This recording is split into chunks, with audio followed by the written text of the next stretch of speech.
Uhali gani mtazamaji wa Mpenja TV, ni wakati mwingine tena tumekutana hapa kuangazia masuala mbalimbali ya kimichezo, na moja kwa moja tunafahamu ligi imetamatika kwa msimu 2025-2026 na sasa ni maandalizi kwa ajili ya msimu wa 2026-2027 ambako kutoka shirikisho la mpira wa miguu Tanzania TFF imetoka taarifa rasmi ya kufungua dirisha la usajili kwa msimu wa 2026-2027 kwa klabu za ligi kuu ya NBC Championship, First League na ligi ya vijana under 20 na ligi ya wanawake.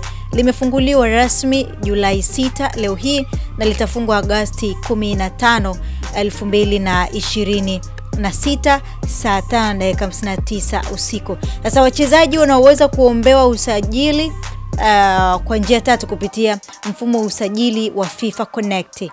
Wa kwanza ni uhamisho wa jumla au wa mkopo kutokea klabu A kwenda klabu B.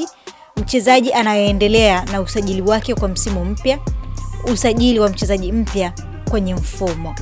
Nyaraka zinazotakiwa kuambatanishwa kwa mchezaji anayeombewa usajili kwa mara ya kwanza ni pamoja na hati ya kusafiria, kitambulisho cha uraia, mkataba wa ajira, barua ya uhamisho au kuachwa huru, release letter, cheti cha afya, picha ya mchezaji passport size na nakala ya malipo.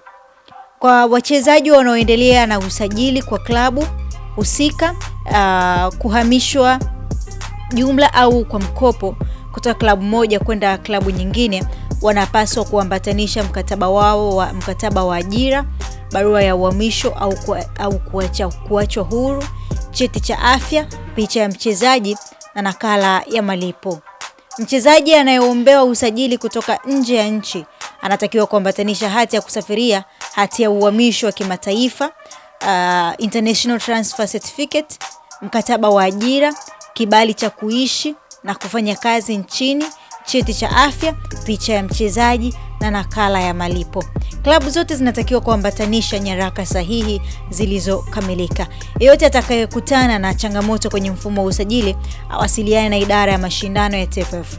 TFF inasisitiza hakutakuwa na muda wa ziada, ni vyema klabu zikakamilisha usajili wa uhamisho kwa wakati. Kwa dirisha la usajili limefunguliwa rasmi jana Julai 6 na litafungwa rasmi Agosti 15 mwaka 2026